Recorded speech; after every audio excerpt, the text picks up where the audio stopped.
Mga kaibigan, matapos pumanaw ang asawa ng isang babae at siya'y naiwan bilang balo, siguradong magugulat kayo sa ginawa ng kanyang anak pagkatapos. Isa itong kwento ng paghihirap, malasakit, at isang hindi inaasahang pangyayari. Hindi kayo makapaniwala sa nangyari. Panoorin hanggang dulo para malaman ang buong kwento. At kung nagustuhan ninyo ang video, huwag kalimutang mag-like. Kung bago ka pa lang sa aming channel, huwag ding kalimutang mag-subscribe at pindutin ang bell icon. Tara na't magsimula tayo. Noong unang panahon, may isang 12 taong gulang na batang lalaki na ang pangalan ay Sahid. Siya ay nakatira kasama ang kanyang ina at nakatatandang kapatid na babae sa isang simpleng 3 palapag na bahay.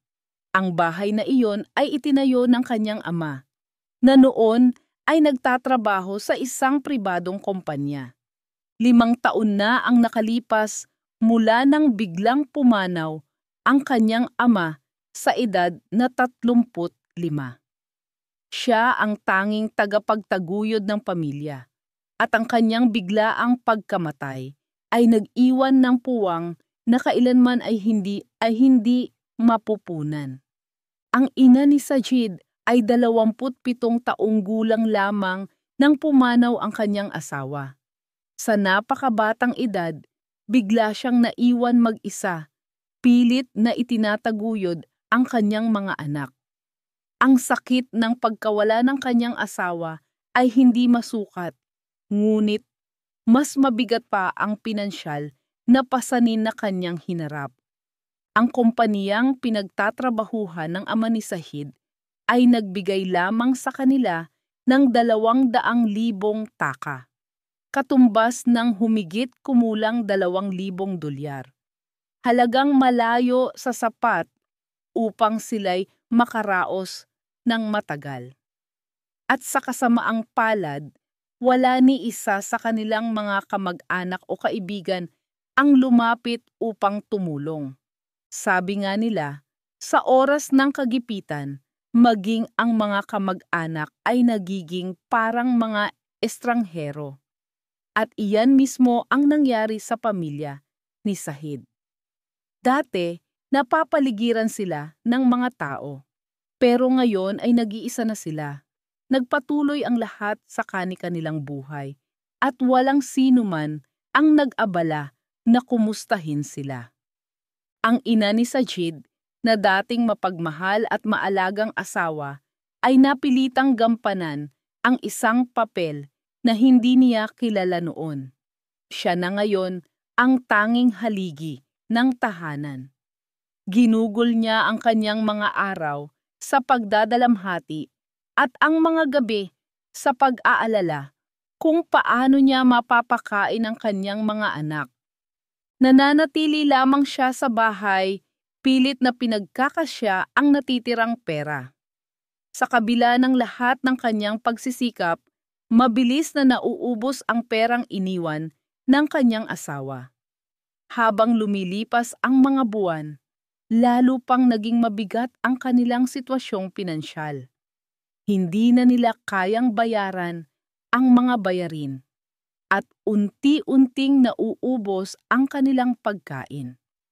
Ginawa ng ina ni Sajid ang lahat upang makapagtipid. Bawas dito, bawas doon. Ibinenta niya ang kakaunti nilang mga gamit at sinikap na gawing maayos ang kanilang kalagayan. Ngunit kahit gaano siya magsakripisyo, tuluyang naubos ang pera pagkalipas ng 10 buwan. Wala nang ibang pagpipilian, kaya gumawa siya ng mabigat na desisyon. Kailangan niyang lumabas ng bahay at maghanap ng trabaho para matustusan ang pangangailangan ng kanyang mga anak. Habang naglalakas loob siyang pumasok sa mundo ng pagtatrabaho, naranasan niya ang mapait na katotohanan ng isang babaeng mag-isa, pilit na itinataguyod ang dalawang bata. Una niyang nahanap na trabaho ay bilang kasambahay sa isang bahay. Maliit ang sahod, pero iyon ay simula. Nagpatuloy siya sa paghahanap at di nagtagal, nakakuha siya ng 2 pang trabaho sa paglilinis ng bahay. Sa kabuuan, 3 trabaho ang kanyang pinasukan, kumikita siya ng humigit kumulang 12,000 taka bawat buwan. Pero kahit ganoon, halos sapat lamang iyon para sa kanilang mga pang-araw-araw na gastusin. Patuloy siyang nagsumikap, ngunit kahit may maliit na kita, mahirap pa rin ang buhay.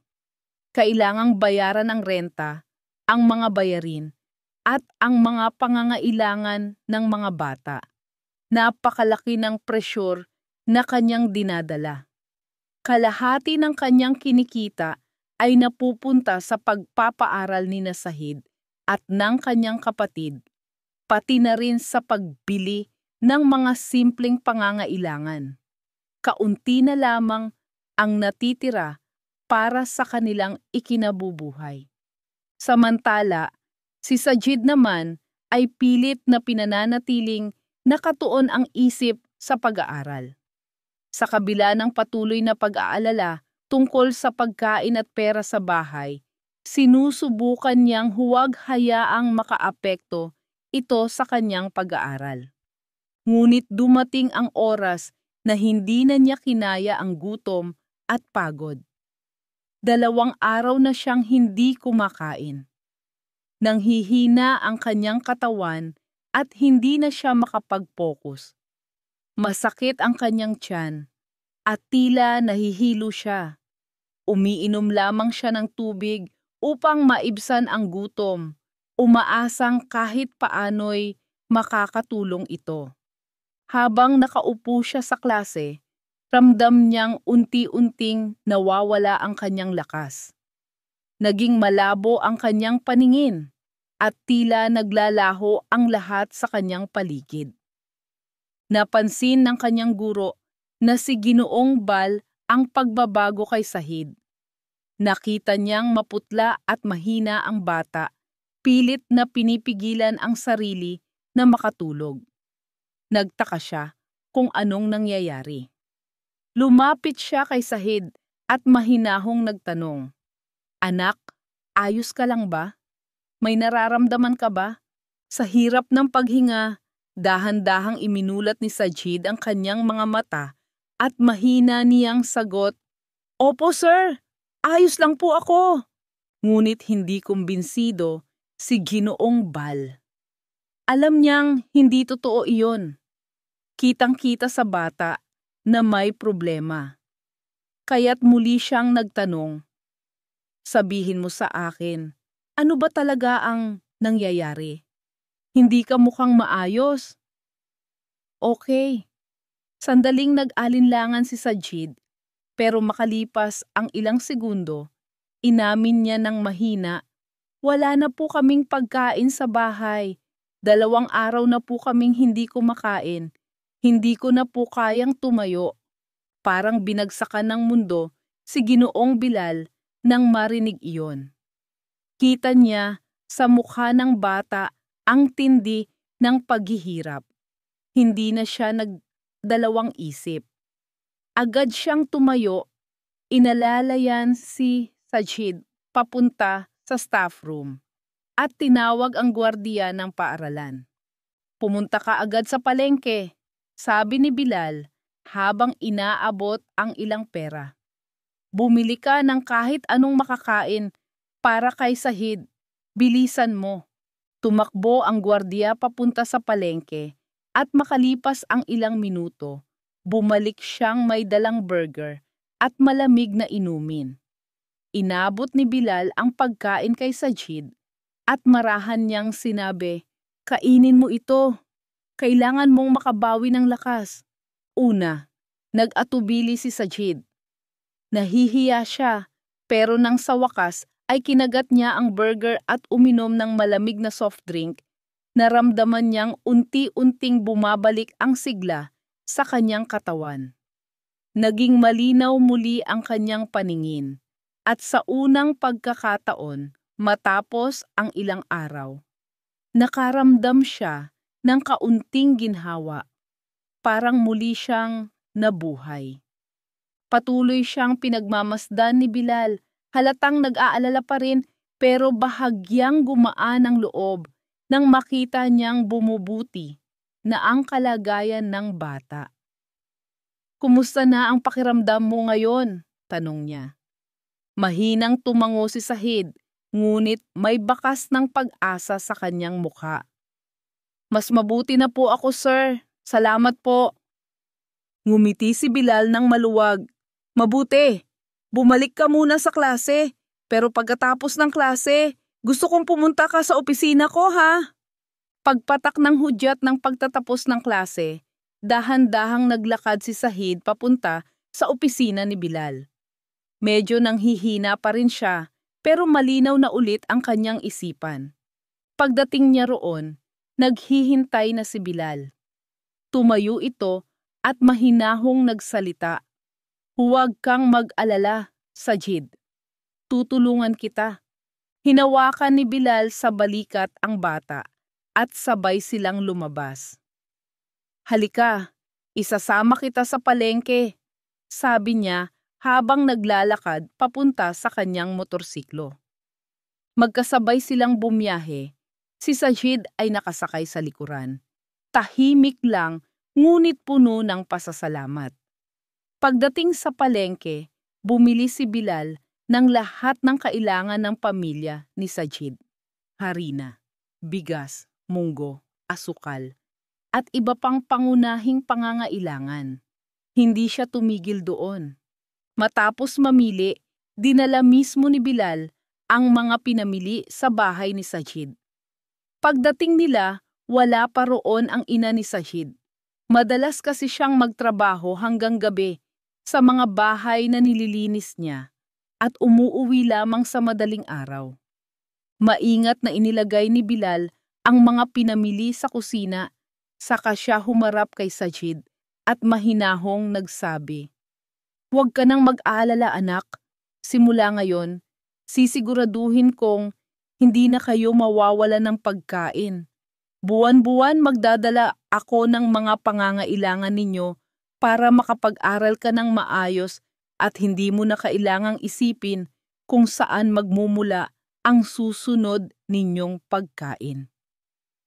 Mula noon, nakaramdam si Sajid ng matinding ginhawa sa kanyang puso. Hindi niya kailanman inakala na may isang taong wala sa kanilang pamilya ang magmamalasakit ng ganoon sa kanila. Ang kabutihan ni Bilal ay parang liwanag sa gitna ng pinakamadilim na bahagi ng kanyang buhay. Bago umalis si Bilal, tumingin siya kay Sahid at marahang sinabi, "Alam kong mahirap ang pinagdadaanan ninyo ngayon, pero mag-focus ka sa iyong pag-aaral. Iyan ang susi sa mas magandang kinabukasan. Ako na ang bahala sa ibang bagay." Ang pagtulong ni Bilal ay hindi lang basta isang beses na pagkilos ng awa. Tinupad niya ang kanyang pangako kay Sahid at sa kanyang pamilya. Buwan-buwan, nang walang palya, nagpapadala siya ng mga grocery sa kanilang bahay. Hindi makapaniwala ang ina ni Sahid sa kabutihan ng lalaking halos hindi naman nila kamag-anak. Sa kabila ng kakarampot na sahod ni Bilal, patuloy pa rin siyang tumutulong nang hindi kailanman humihingi ng kapalit. Madalas din siyang bumisita sa bahay nila Sajid. Tinitiyak na may sapat silang pagkain para makaraos sa bawat buwan. Ngunit hindi doon natapos ang tulong ni Bilal. Isang araw, pag-uwi ng ina ni Sajid mula sa trabaho, laking gulat niya nang makita ang kusina nilang puno ng mga pagkain at mahahalagang paninda. Hindi siya makapaniwala. "Paanong nangyari ito?" tanong niya. Halos hindi makapaniwala sa kanyang nakikita. Si Sajid, na nakaupo malapit, ay mahinahong sumagot, "Si Sir Bilal po, siya po ang nagpapadala ng mga grocery buwan-buwan. Kinausap din po niya ang school administration at pinatawad ang 3 buwang hindi ko nabayarang bayarin sa paaralan." Pagkarinig noon, napahagulhol sa iyak ang ina ni Sajid. Hindi siya makapaniwala na may isang taong walang obligasyon sa kanila ang gagawa ng ganoong kabutihan. Labis siyang naantig sa pagiging bukas palad at tapat ni Bilal. Ipinagdasal niya ang kaligtasan at kabutihan ng guro. Lubos na nagpapasalamat sa tulong na ibinigay nito sa panahong pinakakailangan nila. Ang kabutihang ipinakita ni Bilal ay higit pa sa kayang gawin ng karamihan. Tunay niyang inasikaso ang kinabukasan ni Sahid. Alam niyang ang tanging paraan upang makaalpas sa kahirapan ang pamilya ni Sahid ay sa pamamagitan ng edukasyon. Palagi niyang hinihikayat si Sajid na mag-focus lamang sa pag-aaral at pinangakuan siyang palagi siyang nariyan para sa kanya. Sa kabila ng lahat ng hirap, labis ang pasasalamat ng ina ni Sajid. Ngunit hindi rin niya maiwasang makaramdam ng guilt dahil hindi niya alam kung paano mapapalitan ang kabutihan ni Bilal. Ngunit palaging mapagkumbaba si Bilal. Sinabi niya, "Hindi mo kailangang magpasalamat sa akin. Ituring mo na lang akong parang kapatid. Ang pagtulong sa inyo ay maliit na bagay lamang. Kayo ni Sajid ay parang pamilya ko na rin." Habang patuloy na nagsisikap ang ina ni Sajid sa kanyang trabaho, tiniyak ni Bilal sa pamamagitan ng kanyang regular na tulong na hindi na kailangang mag-alala ang pamilya tungkol sa pagkain. Sa paglipas ng mga buwan, nakaramdam ng kapayapaan ang ina ni Sajid. Alam niyang may isang taong tunay na nagmamalasakit sa kanila at hindi na muling magugutom ang kanyang mga anak. Habang lumilipas ang panahon, mas lalong nagpursige si Sajid sa kanyang pag-aaral. Puno siya ng bagong pag-asa at determinasyon. Ang inspirasyon na dulot ng kabutihan ni Bilal ay nagbigay sa kanya ng bagong pangarap. Ang magkaroon ng mas mabuting buhay at balang araw ay masuklian ang ginawa ng kanyang guro. Sa kabila ng lahat ng kanilang pinagdaanan, gumaling at umangat ang performance ni Sajid sa paaralan. Naging masipag siya at nagsimula ng mamukod tangi sa kanyang klase. Napansin ito ng kanyang mga guro. Ang dating mahina at laging pagod na batang halos hindi makatulog sa klase ay ngayon ay masigla, nakatuon at puno ng pag-asa. Ngunit ang impluwensya ni Bilal ay hindi lang nasukat sa mga grocery o sa tulong sa matrikula. Ipinunla niya kay Sajid ang paniniwala na gaano man kahirap ang buhay, ang edukasyon ang magiging susi sa pagtagumpay. Naniniwala si Sajid na kung magpupursige siya, mababago niya ang takbo ng kanyang buhay at sa tamang panahon, matutulungan din niya ang iba, gaya ng pagtulong sa kanya ni Bilal. Ang epekto ni Bilal kay Sajid ay hindi masukat. Hindi lamang siya naging guro, siya ay naging mentor, gabay, at liwanag sa pinakamadilim na yugto ng buhay ni Sajid. Ang mga aral na iniwan niya ay hindi lang tumatak sa loob ng silid-aralan, kundi pati sa puso ni Sajid at sa landas ng kanyang buhay. Ngayon, may tapang ng mangarap si Sajid ng mas magandang kinabukasan. Buo na ang kanyang loob na magtagumpay sa pag-aaral.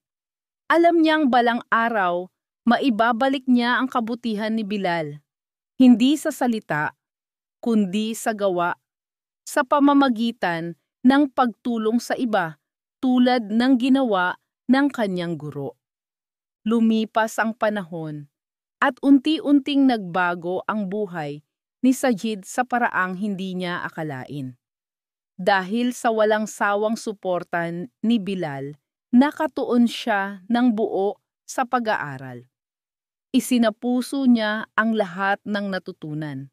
Hindi kailanman nakalimot sa mga sakripisyo ng kanyang ina at sa kabutihang ipinakita ni Bilal. Nagtrabaho siya ng mas mabuti kaysa dati. Alam niyang ito na ang pagkakataon upang maiahon ang sarili at ang pamilya mula sa kahirapan. Hanggang isang araw, natanggap ni Sajid ang balitang pinakaaasam niya. Nakamit niya ang scholarship upang mag-aral sa isang prestihiyosong universidad sa ibang bansa. Ang kagalakang naramdaman niya ay hindi masukat. Para bang lahat ng hirap at luha na dinanas nila noon ay nagbunga na rin sa wakas. Tuwa at galak ang bumalot sa kanilang tahanan. Ang kanyang ina at kapatid ay halos hindi makapaniwala. Sa unang pagkakataon, matapos ang maraming taon, muli silang nagkaroon ng dahilan upang magsaya. Hindi inakala ni Sajid na darating ang araw na makakapag-aral siya sa ibang bansa. Dati, tila panaginip lang iyon. Isang bagay na para lamang sa mga mayayaman at mapalad. Ngunit ngayon, hawak na niya ang katuparan ng kanyang pangarap. Ipinadala ng unibersidad ang kanyang tiket at malapit na siyang magsimula sa bagong yugto ng kanyang buhay. Sa araw ng kanyang pag-alis para sa pag-aaral sa ibang bansa, nakatayo sa tabi niya ang kanyang ina at kapatid. Kapwa may luha sa mga mata. Mahigpit niya silang niyakap at nangakong magtatrabaho siyang mabuti upang mapasaya sila at masuklian ang lahat ng kanilang sakripisyo. Nararamdaman ni Sajid ang matinding pagmamataas habang sumasakay siya sa eroplano. Hindi niya maiwasang balikan kung gaano kalayo na ang kanyang narating. Mula sa isang batang pilit na nabubuhay araw-araw, tungo sa isang binatang may maliwanag na kinabukasan sa harap niya. Pagkatapos ng mahabang biyahe, sa wakas ay nakarating si Sajid sa bagong bansa. Inayos na ng unibersidad ang lahat para sa kanya. Ang pagkain, tirahan, at lahat ng kanyang gastusin ay sagot na. Labis ang kanyang pasasalamat. Alam niyang nasa harapan niya ang simula ng isang bagong yugto ng buhay. At lahat ng ito ay dahil sa mga taong tulad ni Bilal na walang sawang sumuporta sa kanya. Unti-unting nasanay si Sajid sa kanyang bagong buhay. Ngunit kailanman ay hindi niya nakalimutan ang kanyang pamilya sa kanilang bayan. Hindi lang na-cover ng scholarship ang lahat ng kanyang gastusin, kundi may sobra pa siyang pera na ipinapadala niya buwan-buwan sa kanyang ina. Alam niyang patuloy pa rin itong nagsisikap para buhayin ang sarili at ang kanyang kapatid. Kaya gusto niyang siguraduhin na maayos ang kanilang kalagayan. Hinihikayat pa nga niya ang ina na itigil na ang pagtatrabaho bilang kasambahay. Sinasabing kayanan niyang magtaguyod para sa kanila. Gusto niyang magpahinga na ito at tamasahin ang bunga ng lahat ng sakripisyong pinagdaanan nila. Nagsimulang bumuti ang buhay ni Sajid at naramdaman niya ang malalim na pagmamalaki at pananagutan na alagaan ang pamilyang matagal nang nagsakripisyo para sa kanya. Habang lumilipas ang panahon, lalo pang gumanda ang kanyang kalagayang pinansyal. Nakakuha siya ng part-time na trabaho habang nag-aaral at ang kinikita niya ay nakatulong para makapagpadala pa ng mas malaking halaga sa kanyang ina. Nagbunga ang kanyang pagsisikap. Habang mas tumatagal, mas nagiging maayos ang kanyang buhay. Ang kanyang ina, na dati ay hirap na hirap sa pagtustos ng pagkain, ay nagkaroon na ngayon ng maayos at komportableng pamumuhay. Ginamit nito ang perang ipinapadala ni Sajid para ayusin ang kanilang bahay, bumili ng mga bagong kasangkapan at ginawang tunay na tahanan ang dating simpleng bahay. Ang buhay ng pamilya na dati puno ng pag-aalala at paghihirap ay napalitan ng pag-asa at bagong simula. Ang mga kamag-anak na dati ay walang pakialam at hindi man lang bumisita noong mahirap pa sila, ngayon ay biglang naglabasan sa kanilang pintuan. Dumating sila na may ngiti, nag-aalok ng tulong, na para bang sila'y laging nariyan. Hindi nagtanim ng sama ng loob si Sajid, ngunit hindi rin niya maiwasang mapansin kung gaano kabilis magbago ang ugali ng mga tao kapag bumubuti na ang kalagayan ng iba. Samantala, natapos ng kanyang kapatid na babae ang pag-aaral at nagsimula silang lahat na harapin ang hinaharap ng may pananabik. Ang tagumpay ni Sajid ay nagsilbing ilaw ng pag-asa para sa buong pamilya at lahat sila'y labis na proud sa kanya. Habang lumilipas ang mga taon, nagbunga ang lahat ng pagsisikap ni Sajid sa paraang hindi niya kailanman inasahan. Natapos niya ng matagumpay ang kanyang degree at nakatanggap ng alok sa trabaho mula sa isang prestihiyosong kumpanya sa Pakistan. Ang alok ay napakalaki, 4 na lakh taka bilang panimulang sahod. Isang halagang dati parang imposible para sa kanilang pamilya. Labis ang tuwa ni Sajid. Isa itong patunay ng lahat ng sakripisyong pinagdaanan nila at naramdaman niyang tunay na sulit ang lahat. Bago siya umuwi sa Pakistan, namili siya ng mga regalo para sa kanyang ina at kapatid. Gusto niyang ipakita kung gaano sila kahalaga sa kanya. Ang araw ng kanyang pag-alis ay naging emosyonal. Mahigpit siyang niyakap ng kanyang ina at hinalikan sa noo habang umaagos ang mga luha ng kagalakan. Nakita nito kung paano nagbago ang anak mula sa batang halos walang makain tungo sa matagumpay na binata na may magandang kinabukasan. Isang pangarap na natupad para sa kanilang dalawa. Ang unang araw ni Sajid bilang general manager ay napakabigat sa pakiramdam. Habang nakaupo siya sa kanyang mesa, iniisip ang lahat ng responsibilidad, hindi niya maiwasang maalala si Bilal. Si Bilal ang dahilan kung bakit siya nagtagumpay. Ang taong tumulong sa kanya noong siya'y walang-wala. Kung hindi dahil sa kabaitan at suporta ni Bilal, alam niyang hindi siya makararating sa kinaroroonan niya ngayon. Hindi lang pinakain ni Bilal si Sajid at binayaran ang kanyang tuition. Tinuruan din niya itong maniwala na gaano man kahirap ang buhay. Ang edukasyon ang magiging susi para malampasan ito. Utang ni Sajid ang lahat ng mayroon siya sa isang simpleng gawa ng kabaitan. Habang nakaupo siya sa kanyang opisina, nagpasya si Sajid na hanapin si Bilal upang personal na magpasalamat.